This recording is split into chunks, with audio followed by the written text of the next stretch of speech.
Ladies and gentlemen, your Miss Uganda Canada 2023-2024 is Wanji? Melissa Diana.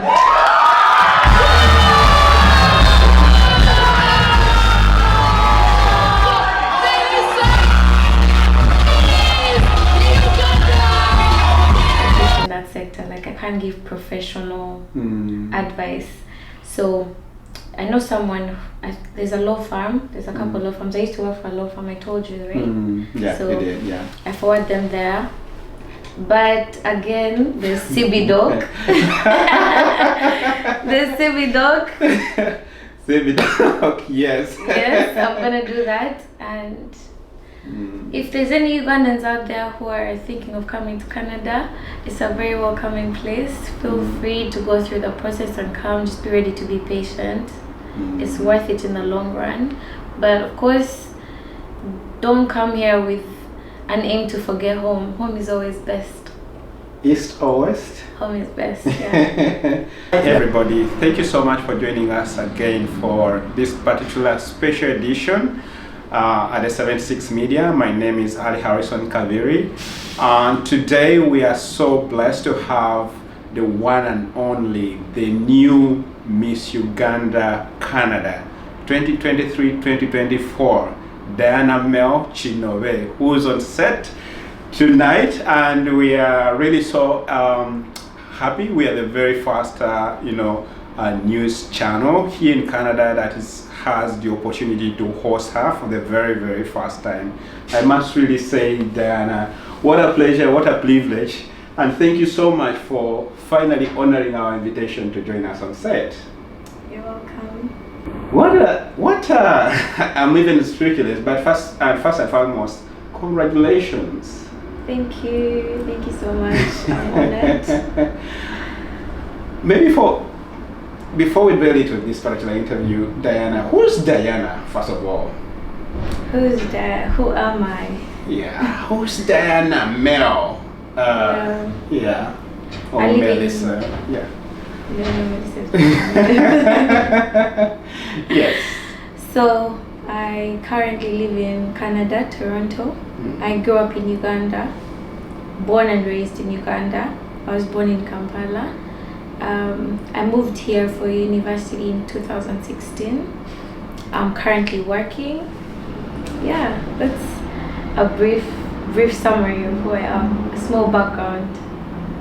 I'm actually like, right now I'm still surprised that we're having this conversation, because it's really been long overdue. I think it's been more of like coming to a month since you were crowned Miss Uganda Canada. Yeah, it is. Yeah. So just to say, maybe to start off this particular conversation with you, how has the title sort of, changed your life? How is your life now that you've been with this new sort of title?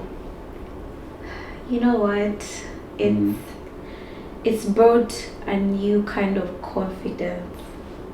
Like, to become Miss Uganda in Canada takes a lot of confidence, and it has made me feel like I can achieve more. It has given me a platform to actually impact people, and like, it's exciting, but it's kind of scary, because it's kind of like you're now responsible for something, and I'm just excited for this journey. I can't wait to see what I'm going to do to impact our society. I have a lot of plans. Yeah. I can see. I do. I can see, and what I can actually tell my audience out there, that it's really been back and forth, and thanks to to the manager of Diana, who has actually been like who has really made it possible for us to have this conversation as well. But also to extend my sincere appreciation to Miss Brenda Nanyonjo, who is the director of Miss Uganda Foundation in Uganda, for grooming and bringing us such faces like what we're having here, Diana. We salute you, Brenda. and just say that keep doing the great work. And also to just to remind you that this program has actually been fully sponsored by the Center for Black Development Options Canada, and that's CBDOC. And CBDOC is happy to inform you that they are going to be holding their maiden conference on Black immigration and refugees, the very first kind of convention that will be happening next year in July. So follow Center for Black Development Options on their website so that you can actually get more information on how to sort of be a part. So Diana, Yes. we have so many questions, and of course, but of course, yes, I don't know where to start from, but for starters, tell us about, you talked about that you're originally from Uganda. I want to assume that you were born in Uganda, born and raised in Uganda. Yeah. Yeah, first take us through how was, tell us a little bit about your family, Or like my background. Yeah, definitely. Yeah. Okay, so I come from a very big family of 11, and number 10. So I'm the second last. Wait a minute, did you say 11 11. children? Yes. And you are... Number 10. I'm the second last. That's very... So yeah, Mhm. between me and like my next sister, there's 5 boys in between. So my sisters like kind of moved out of home because they traveled for university, and I grew up with mostly boys. Yeah. Also, crazy fact, I joined boarding school at 3 years old. Like 3 years old, I was in boarding school. Oh my God. So it wasn't a bad experience. It's not like it wasn't a bad I'm experience. just Don't give me that imagining face. I'm just imagining a 3-year-old. It was a good experience. It was a Hillside Primary School. Mm. It was such a good experience actually. Like it was a trusted community, no regrets. So I went to Hillside Primary School for primary. I went to Mount St. Mary's Namagunga for O-level, and I went to Chitende for A-level. Then I moved here for university. University. Yeah. Oh, that's quite interesting. So, when do you, who give you the thought of coming to Canada? They could maybe probably gone to any other country. Why Canada? My siblings that were older all came to Canada. Like we finished high school, moved here. Finished high school, moved here. So I kind of always knew I was coming here. Yeah. So I knew after Form 6, I just have to like get good grades, because you have to get good grades to be accepted, right? Yeah, absolutely. In a good university that you want. So I knew already my plan. Yeah, that's how I ended up here. Thank you so much. I used to live in Vancouver before. I never always lived in Toronto. And that's like 2017, 16? 2016 to November 2018. I was in Vancouver, then I moved here, and I fully settled 2019 up to now to Toronto. Yeah. Interesting. And how have you found Canada generally for the last 5 or so years that you've been here? In terms of what? That's a very big question. That's a very In big... many things, culture shock, but also life generally. How you found it? Because truth be told, it's very, it's very challenging for a newcomer, to come and, to immigrate here, settle, and then thriving in Canada. It's a whole sort of experience, but maybe from your own experience, as I can see as a young girl coming to a new sort of country with its own dynamics, and how you've been able to sort of, transition through this journey. Yeah. Actually, on that point, I think challenges we face differ if you move at a young age and at an older age. I moved when I was 18, and because I was in school, I think I had more guidance, because the school kind of caters to international students when you've just come. There's like, they host events that tell us about how to navigate like finding a job, finding accommodation, finding friends. So I think it's easier to move as a younger person. Whereas like when you're older, you have to navigate this life by yourself, you know? Yeah, culture shock. Culture shock was serious. So my experience moving to Canada, the challenges I faced, I think challenges differ from when you move, because I moved in at a very young age, at 18, and I was an international student, so there was stuff to help me navigate those events in school, how to find accommodation, how to find a job, how to find friends. So it was kind of easier for me. I think what really shocked me about Vancouver was the close proximity we had to bears. Like bears. Like there's a time when our landlord sent us a text, me and my friend, be careful, there's a bear in the backyard. That's not normal. Like this bear is like the height, twice the height of a human, you know? So I think that was really shocking. The winter was really shocking.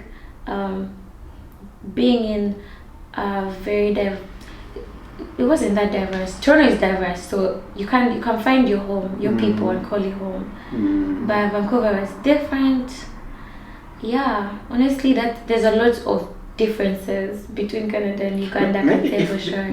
If I can chip in around, especially I know we're going to dwell so much into Toronto here, but in Vancouver, is the community of Ugandans also as big as what we have in Toronto here? No, not at all. There's a Ugandan community, but it's not even half. Yeah. Most of them actually travel to Toronto to participate in the Ugandan community. That's quite it's bad. Vancouver is mostly dominated by Asians.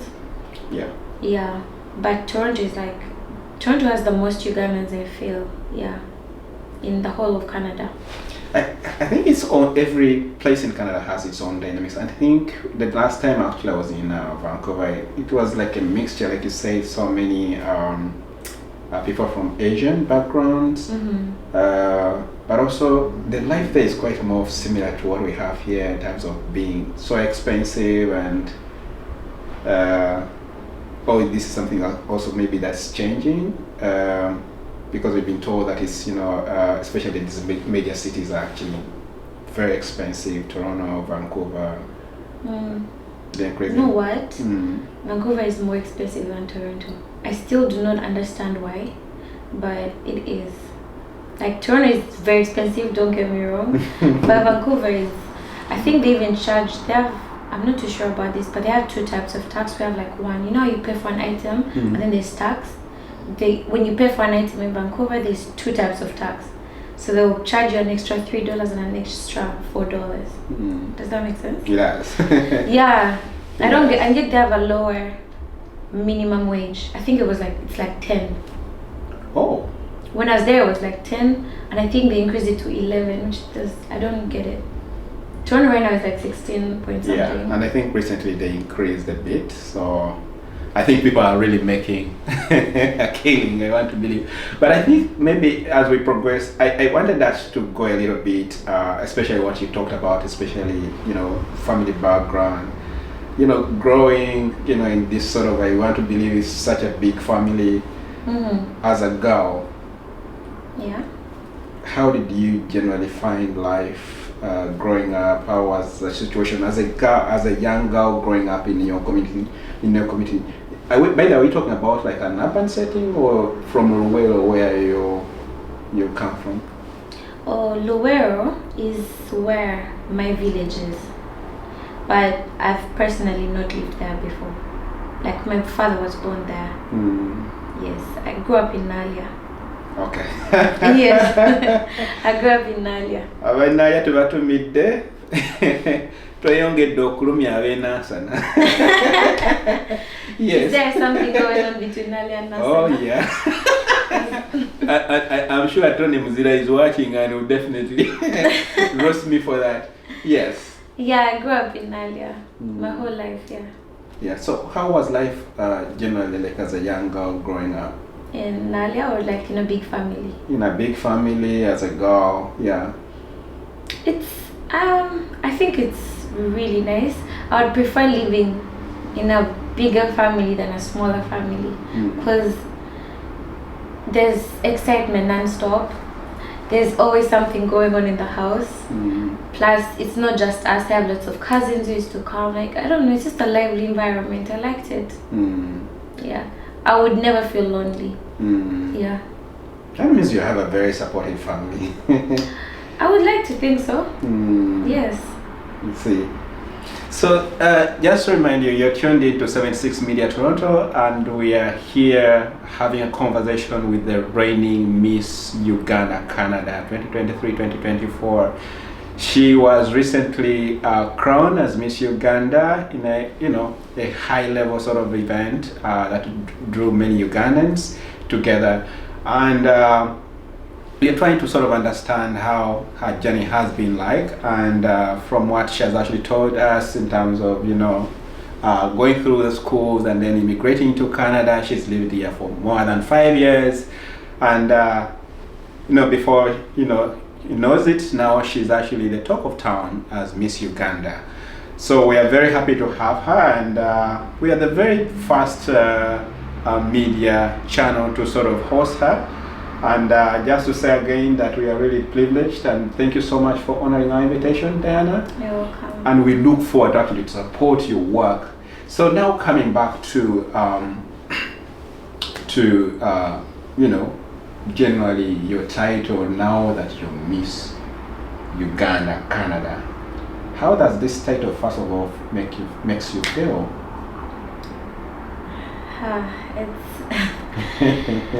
Honestly, I'm honored. Yeah, this is probably a big highlight of my life.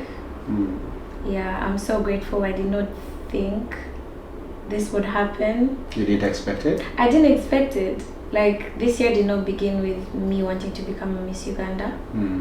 Yes, and I'm just grateful I made it here. How did you even have the thoughts or the guts to participate? Well, where did you get the thought? Where did I get the thought? I think because a couple of people asked me if I was interested, and they had to break it down to me, like what's expected of me, and that kind of encouraged me to go for it. And also it was welcoming, Yeah, we went through a vetting system. Yeah, it was not hard to get into it, but of course to win, like I put in work. It wasn't easy to win. Like the competition was tight. The girls all put in work, and the pressure was real. I don't know if you could see my face in the video that day. I was shaking. So. And actually, I think personally I couldn't tell that you were shaking. Thank you. I couldn't. Now that you're telling us, but we couldn't see that. I was shaking. Like MC Diana jokingly said, "Diana, breathe." She wasn't joking. I needed to breathe, like I was shaking. Yeah. Yeah. And then and speaking of that, so what do you think maybe could have made Ugandans and the judges choose you? Firstly, I think I deserve it because I fit into what they expect from a Miss Uganda. They wanted someone outspoken, someone kind, someone able to talk to different people, someone intellectual, and I believe I'm those things. And I think I also dressed to represent Uganda respectfully. So I think that's what they're best on, and I agree with them. I must say that I'm privileged to be part of different WhatsApp groups in the community, and every time someone could share your poster where you're appearing, I could really see the discussions in these groups. What were they discussing? Oh my goodness, that you're hot, and then I can see the guys, trying to fight, around, trying to prove a point. And I think at some point in that, especially that day when they're crowning you, Yeah. I think there were so many awards that were being given and people could not see Diana being featured, and people began start with, whispering what happened. Bajaji Bali Denguzi, you know what, blah blah blah, But maybe at that point, how did you by the feel when that, most awards were being given and there was no mention of Diana anywhere? How did that make you feel? I was scared, but like I was confident I was gonna win. Yeah, because I was well prepared. Like I prepared from the time they announced, from the time I was well prepared, so I know that they were not catching me slacking, so I knew I would win. Yeah. Because honestly, if it was me, I think I would lose it at that point. But of course, I was close. I was close to losing it. Yeah. Yeah. So now that you're Miss, Uganda, Canada, what plans do you have for the community, for our community, not only in Toronto, but generally across Canada? I have something in plan for women and ladies, but I'll give more details at a later time. But yeah, I have something planned. Yeah. And for us, the guys, why are you being discriminated? No, there's CB Dog. Oh, CB Dog. CB Dog. Okay, that's CB Dog, that's Center for Black Development Options Canada. Yeah. We could definitely do some Yeah. things for guys. I'm going to definitely do, like, we're going to volunteer, we're going to serve at churches and stuff, which is going to impact some guys, right? Absolutely. But there's something specifically that I'm planning for women and girls. So for women and girls out there, please just stay put. She has a very wonderful package for you. But also to say, I think you mentioned something very important, and I think the team at CBDOC will be very happy to hear this. She's been supporting CBDOC work. Recently she spoke at an event, special unveiling the CBDOC, the Center for Black Development Options Canada, where she spoke about issues around concerning newcomers in Canada, offering tips on how to navigate the space within Canada. How do you, make how you can use your time productively in Canada. And that's something that she spoke, and she's been trying to sort of also support different other processes, including other charity initiatives, and we should be looking forward as 76 Media. We should be looking forward to, especially the plans that you have for the women and girls in the community. Yeah. And then how about the people back home in Uganda? Any plans for them? I have. There's a couple of Ugandans actually who have reached out to me in regards to how they can find a way to move here, resources for that, and I have referred them to someone I know who does that.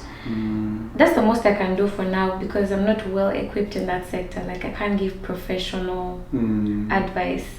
So I know someone, there's a law firm, there's a couple law firms. I used to work for a law firm, I told you, right? Yeah, so you did, yeah. I forward them there. But again, there's CB Dog. There's CB Dog. CB Dog, yes. Yes, I'm gonna do that. And if there's any Ugandans out there who are thinking of coming to Canada, it's a very welcoming place. Feel free to go through the process and come. Just be ready to be patient. It's worth it in the long run. But of course, don't come here with an aim to forget home. Home is always best. East or west? Home is best, yeah. Yeah, I like that. I want us maybe to look at also another area which is also it's very, very dear to the community, especially here in Canada. Of recent, there's been an influx of so many people that are seeking protection here, including issues, people who are seeking protection, people who are immigrating, and you see it's not as easy. And I think you alluded to the fact that it's not easy for people to to make it through here. how has the situation, especially recently on the streets of Toronto, affected you as a person? In terms of, you know, people who were sleeping on the streets and people and just living around that situation, but also trickling down to, you know, Ugandans and other people, especially issues around, you know, the increasing, you know, cost of living, you know, lack of access to basic resources or shelter, housing, name it. Honestly, it's such a confusing feeling because it's heartbreaking. Because yes, they're inviting more immigrants to come, welcoming them, but there's not enough accommodation for them. But again, I would support they still come here if there's hope for a better living. But right now it's tricky because there's not enough housing. I don't know what the government is doing to that, but it's really heartbreaking. I've passed on Peter Street and yeah, it's not a ghost thing. Yeah, no, it's not. I can imagine what the people in the actual situation are going through. I don't know. If there's any way I can help, I would love to. Thank you so much. The other day, I know with the Miss Uganda sort of foundation and the girls, you visited one of the receptions, you know, set at actually Dominion Church International. Yes. Where you guys like reached out and supported the community. How did it make you feel? It made me feel sad. It made me feel sad, but I'm hopeful because there's people who have passed through the same situation and have got out stronger. We just need to like stick together, support one another. If you have a way you can help your friend come out of this faster, we should do that. I understand there's not much we can do as Ugandans. You just have to go through the process right now, and it's not only us, it's all refugees and immigrants who have come in at the same time. Even though they're not black, they're going through the same thing. Absolutely. Yeah, I think we just have to stick to one another, be patient, uplift each other, trust the process, be patient, pray. Yeah. So I think that also maybe brings me to a point where I ask you, and especially for someone who has actually been through the system for quite some time now, what kind of advice would you give to, especially to young people out there that may want to come here? Like from Uganda to Canada? From Uganda, and I think you've talked of maybe some people that have already approached you, and this is something that constantly come about, or many young people desperately wants to, you know, to come here. Yeah. What would you tell them, and especially if someone who has been here longest? Depends on why someone is coming here. Yeah. If they have a plan, if you're coming here, come with a plan and stick to the plan and be patient. If you come and you know exactly what you need to do not give up. Follow through the plan. Do not be misled, because some people, you find a lot of people telling you this, telling you that, you don't even know who to follow. And you find out they're also just navigating this system just like you. I don't know. And also to find trusted sources. I understand that's not easy. But for example, again, CBDoc has come up, right? These are people you can trust. Yeah, you know, they're not malicious. They're not going to give you bad advice. That's true. They're going to create a place to share resources, trusted things that you can consult, you know. And also, it's not as easy as it seems. It's not. But at the same time, don't give up, because there's people who have come and made it through. There's definitely opportunities that could make you reach your life goals faster, but you just need to be focused. Yeah. So speaking of opportunities, what kind of opportunities that are, you know, within Canada that maybe you would advise some of the newcomers to take advantage of? I would say education. I understand even if you're from Uganda and you finished your degree, they don't really hold it to the high regard that it is here, sadly.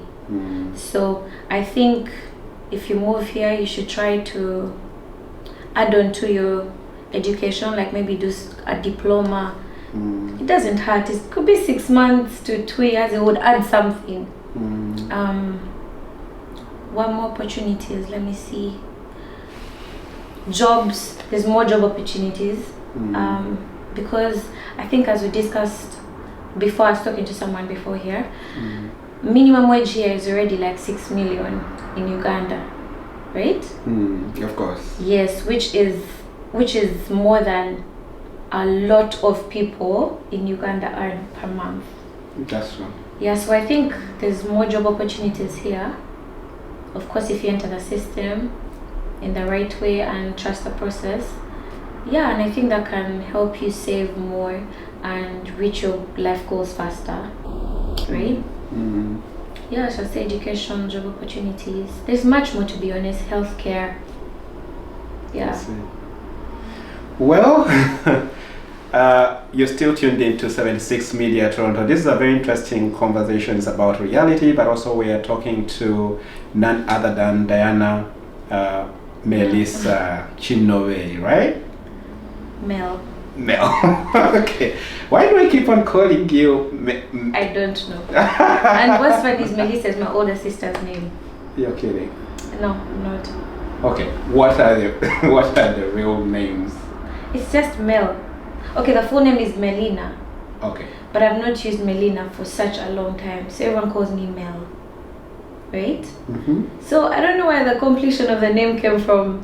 I never once told you as Melissa.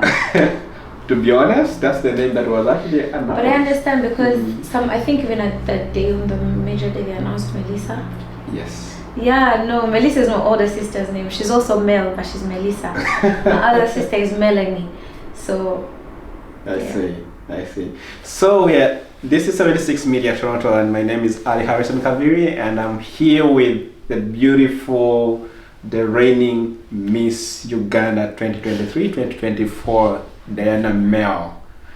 And what an honor for us to be able to have a conversation. But of course, we are discussing issues around navigating to Canada, but also the big plan that she has for people here in Canada, but also back home, because she actually say that east or west, or home will always be the place for us to be.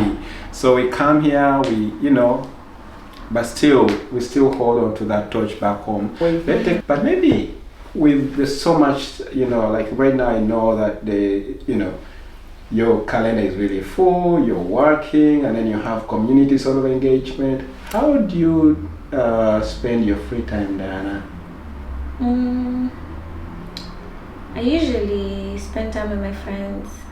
We go out to eat, or I just stay home, watch movies, call up my mom. Yeah. Which kind of movies did you generally? I like rom-coms. Oh. Yeah, I like romantic comedy movies. I like suspense movies as well. Yeah. Or I cook. You're a good cook? Yeah, I believe so. What Ugandan sort of dish do you like can confidently say that this is like my best sort of my best, of course, would be my favorite meal, matoke and vinyewa. So how do you even prepare it? Matoke? I have a steamer. Well, I won't prepare it like in Dagala, Bangkok, but I have a steamer, or I could boil it and do like, what is that thing called? Smashing and... No, not smashing, katogo. I can do katogo. Yeah. And it turns out like the Ugandan with that aroma of Ugandan. There's always something missing because we're in Canada, but it tastes good. That's what matters, yeah. I see. And there's this question that most, especially our brothers and sisters, keep asking: are you seeing someone right now? Are you dating? Am I seeing? I see a lot of people. Okay. Okay, let me rephrase. I'm joking. I'm not dating. I'm not dating, yeah. Currently, no. But you have someone special, right? Like my parents? in that regard of dating? No, I do not. Okay. Yes. Okay. And maybe when you open up to date, which kind of man that would you find ideal to date? Huh.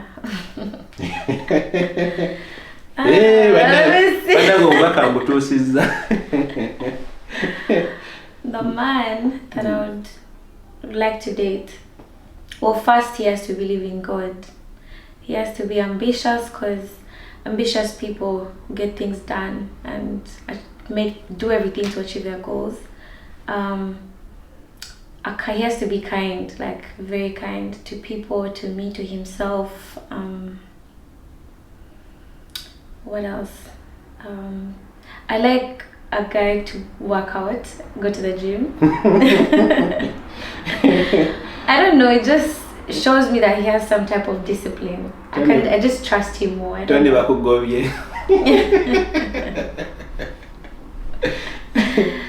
Yeah.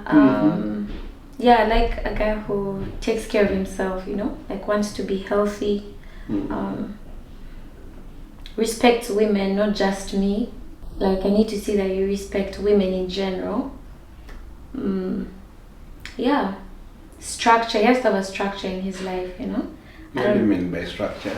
A structure, like you have goals in life, you're aiming for something bigger. You're not just stagnant and comfortable with a bare minimum. Because I aim to get bigger, so I would like a partner who's the same. Yeah, I think honestly the list could go on and on, but that's enough for now. I see. And how do you see your life in the next maybe 5 or 10 years from now? 5 to 10 years.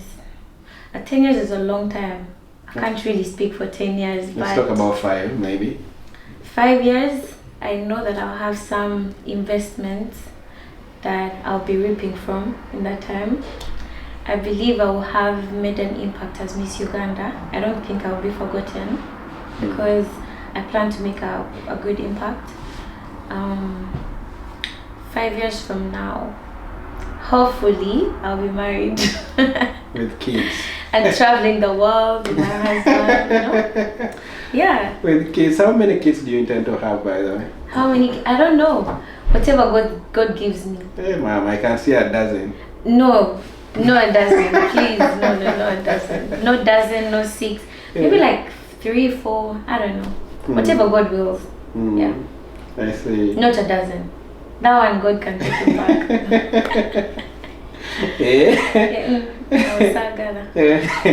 Yeah, oh no, one could be done. But anyways, as we wrap up this conversation, any last words, especially to the Ugandan community here in Canada, but also back home? I'll start with Canada. Please, Ugandans in Canada, let's try to uplift each other. Let's try to love each other as a community and like help ourselves grow, not just individually but together, because you never know, like we're setting a foundation for the next Ugandans to come. Let us be like, I admire other communities. Can I mention them? Yeah, sure. Yes, like Indian communities, Ethiopian communities, they support one another, and I hope we can become like that. Yeah. For Ugandans back home, should I give a general message or? General message, yeah. I'm sure they're watching us and they're following us, and and you've hit on so many things. Maybe as you wrap up, just to give them that sort of a message. If you have plans, if you have goals, the only way to reach your goals is to follow the plan. Be consistent. If you're not consistent, how will you reach your goals? You have to be consistent and disciplined. There's no shortcut. Believe in yourself before anyone else has to believe in you. Yeah. Diana Mel. Yes, please. What an honor. I must really say that it's been a privilege and honor to host you here at 76 Media. We can't take that for granted, and thank you so much, and for giving us all that words of encouragement, wisdom, but also to wish you all the very best in your career, in your work as Miss Uganda, Canada, and also to say that as 76 Media, we shall always, follow and support your work, especially as you impact on the community. But it's been a pleasure. Thank you. It's been a pleasure. Yeah, and thank you so much. You've been watching our this exclusive interview with Diana Mel, the new crown beauty queen, Miss Uganda Canada 2023-2024. And I remain Ali Harrison Kaviri, your host, until we meet next time. Bye.